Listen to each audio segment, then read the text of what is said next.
ہندوستان اور خراسان یعنی موجودہ افغانستان کا ذکر۔ ابن ماجہ کی روایت ہے عن عبداللہ ابن الحارث رضی اللہ تعالی عنہ قال رسول اللہ صلی اللہ علیہ وسلم یخرج ناس من المشرق یؤتئون للمہدی یعنی سلطانہ، یعنی سلطانہ، دونوں طرح سے پڑھ سکتے ہیں۔ حضرت عبداللہ ابن حارث فرماتے ہیں رضی اللہ تعالی عنہ کہ حضور نے ارشاد فرمایا مشرق کی طرف سے وہ فوجیں نکلیں گی، لوگ آئیں گے جو عرب میں مہدی کی حکومت قائم کریں گے۔ یہ مہدی کون ہوں گے اس کا ذکر میں ذرا بعد میں کروں گا، لیکن نوٹ کر لیجئے کہ مہدی سے پہلے لازماً کسی مشرقی علاقے کے اندر وہ نظام قائم ہو چکے گا، تب وہاں سے فوجیں آئیں گی نا۔ یہ مشرق کون سا ہے؟ عرب کے مشرق میں آپ چلیے، ایران بھی آ جائے گا، افغانستان بھی ہے، پاکستان بھی ہے، اور اگر اسے اور توسیع دیں تو ہندوستان بھی ہے۔ یہ ہے عرب کا مشرق، اس سے فوجیں جائیں گی۔ اس کا کیا مطلب ہے کہ اس میں سے کسی جگہ پر نظام خلافت پہلے قائم ہو جائے گا تاکہ وہاں سے فوجیں جائیں گی جو جزیرہ نما عرب میں حضرت مہدی کی حکومت کو قائم کرے۔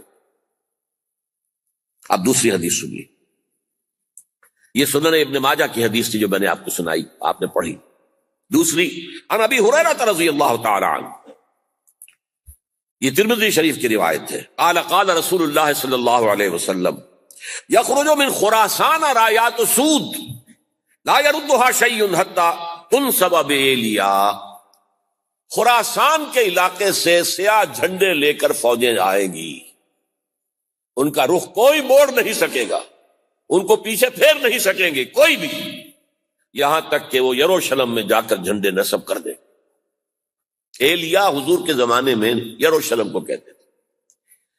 یہ یروشلم تھا جب حضرت سلیمان کی حکومت تھی اور یہاں پر معبد سلیمانی، ہیکل سلیمانی قائم ہوا، پھر یہ یروشلم ہی رہا ہے تاریخ میں، یہاں تک کہ سن 70 عیسوی میں جب ٹائٹس رومی جنرل نے اس کو گرایا، ختم کیا، سیکنڈ ٹیمپل گرا دیا، اور یہاں سے یہودیوں کو کہا نکل جاؤ یہاں سے، کوئی یہودی باقی نہیں رہا، بالکل تہو بالا برباد کر دیا۔ اس کے کوئی 150 سال بعد ہیڈریان، رومن ایمپرر ہیڈریان، اس نے پھر دوبارہ آباد کیا اس شہر۔ 150 سال تک یہ بالکل بنجر اور بالکل غیر آباد پڑا تھا۔ اب ہیڈریان نے جب آباد کیا تو اس کا نام ایلیا رکھا، اب یروشلم نام نہیں تھا۔ تو حضور کے زمانے میں پھر اس کا نام ایلیا، اور اب اس سے کیا معلوم ہو رہا ہے کہ یہ یروشلم مسلمانوں کے قبضے سے اس وقت نکلا ہوا ہوگا۔ ایک دفعہ پہلے نکلا تھا، 1099 عیسوی میں مسلمانوں کے ہاتھ سے نکلا، کروسیڈرز، عیسائیوں نے آ کر اس کو قبضے میں کیا، لاکھوں مسلمانوں کو مارا، قتل کیا۔ اس کو 1187 عیسوی میں واپس لیا ہے۔ کس نے لیا ہے؟ صلاح الدین ایوبی، کرد۔ عرب کھوکھلے ہو چکے تھے، عربوں نے کھویا، واپس نہیں لے سکے، بہت حکومت کر چکے تھے، 400-500 برس کی حکومت، اور ان کے عیش اور ان کے آرام، اب ان میں جان نہیں تھی کہ وہ واپس لے سکے۔ واپس لینے والا گرم کرد خون تھا، صلاح الدین ایوبی۔ تو گویا کہ اب آپ سمجھئے کہ 88 برس تک عیسائیوں کا قبضہ رہا یروشلم پر۔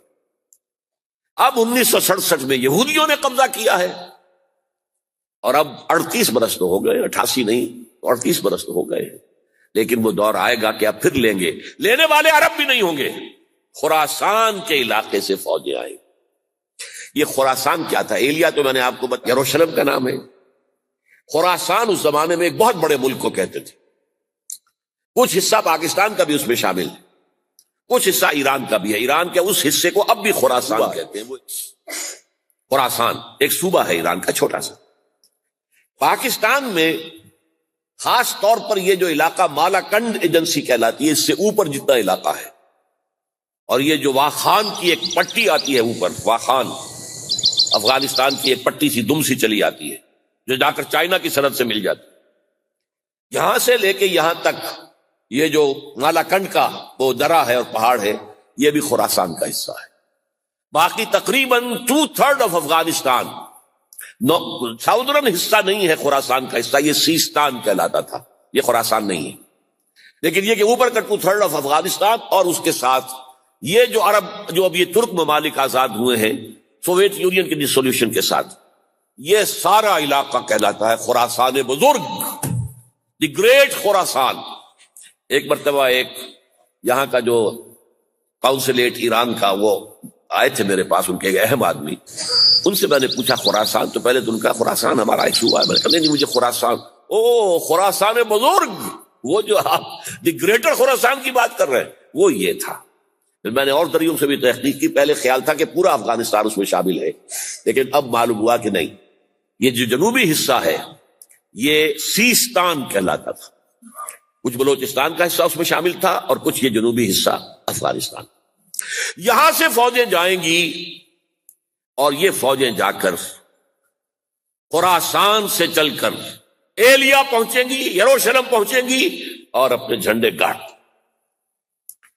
اس کا جو نتیجہ نکلتا ہے وہ آپ سمجھ لیجئے۔ اس میں بھی اب میں اس سیر ترجمان القرآن اقبال کا ایک شعر آپ کو سنا رہا ہوں۔ ایک تو انہوں نے جو اردو میں کہا تھا،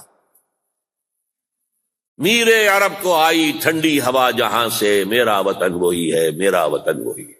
ٹھنڈی ہوا حضور کو آئی، مجھے ہندوستان کی طرف سے ٹھنڈی ہوا آ رہی ہے صلی اللہ علیہ وسلم۔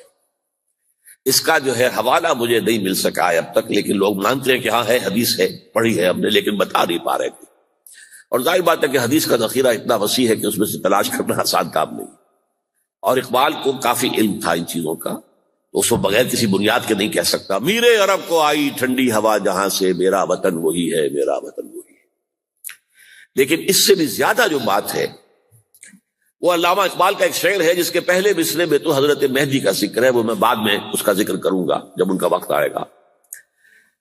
خضر وقت از خلوت دشت حجاز آید برون، خضر وقت، وقت کا خضر، میرے نزدیک وقت کا مجدد حضرت مہدی، وہ خلوت حجاز سے باہر آئیں گے۔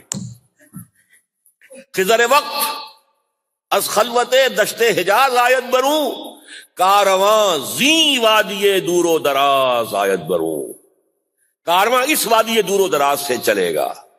یہ وادی دور و دراز کون سی ہے؟ وادی سندھ۔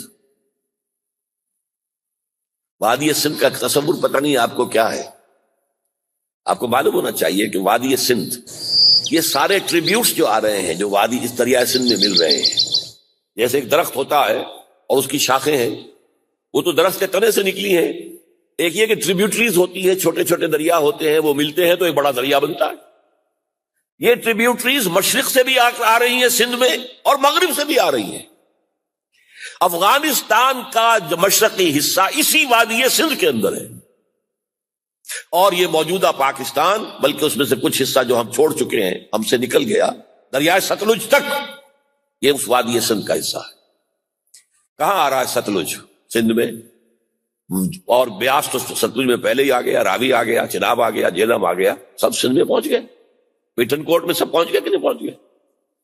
اوپر سے یہ دریائے سوات آ رہا ہے، یہ دریائے دیر آ رہا ہے، یہ دریا فلاں آ رہا ہے، یہ دریا فلاں آ رہا ہے، سب دریائے کابل میں ہو کر کہاں پہنچے؟ سندھ میں۔ اوپر سے دریائے ہنزا آ رہا ہے، دریائے گلگت آ رہا ہے، کہاں آ کر گرے؟ سندھ میں۔ پھر یہ جو دریا آ رہے ہیں، جو ان کے جو ہمارے جو ہے درائے گومل سے چلا آ رہا ہے، ٹوچی چلا آ رہا ہے، کہاں جاتے؟ سندھ میں۔ یہ پوری وادی ہے، یہ افغانستان کا مشرقی حصہ جو پختون ہے، 100% پختون، وہ در حقیقت وادی سندھ کے اندر ہے۔ یہ دو طرف سے وادی سندھ۔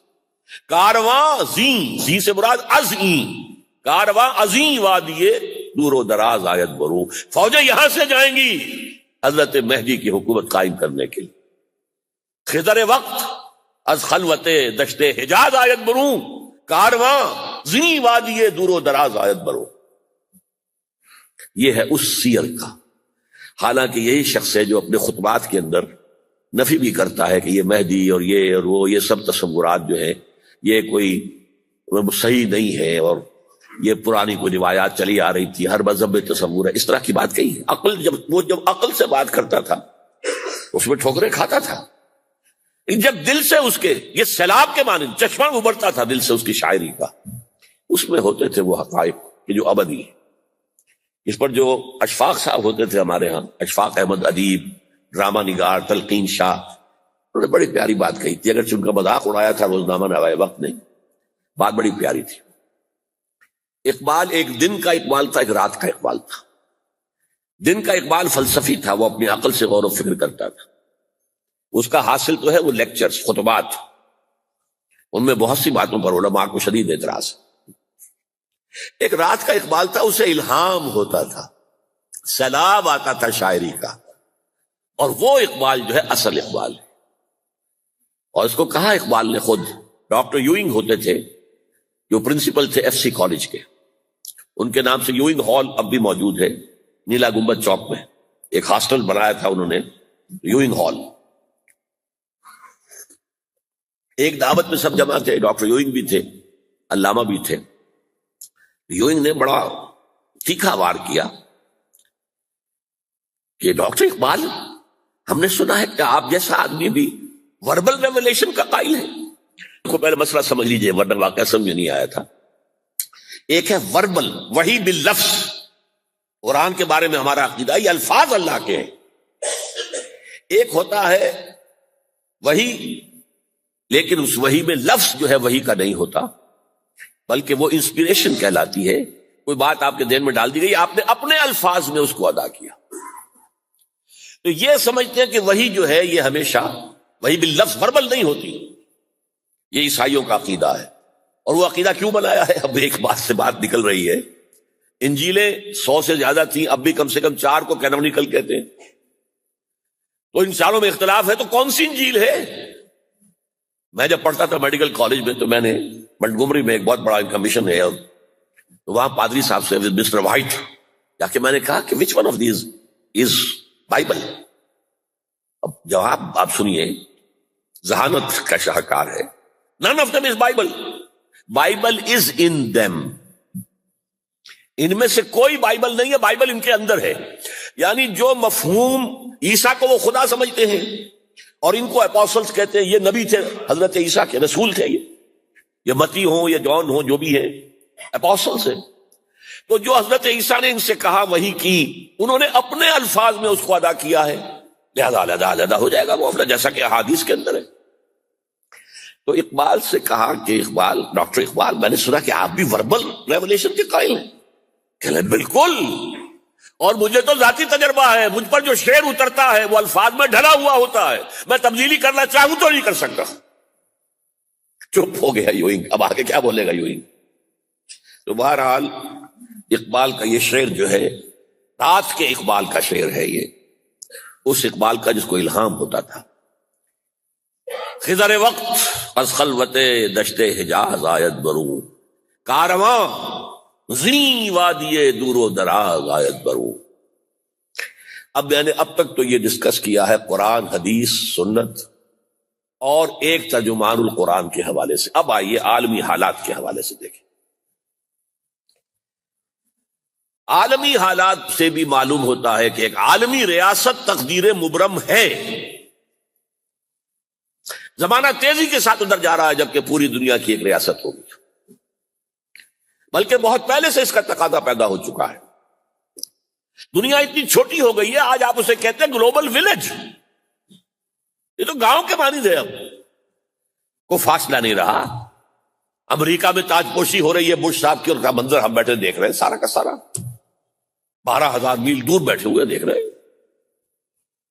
دنیا کیا ہے؟ یہ تو ایک گاؤں ہے، ایک شہر ہے۔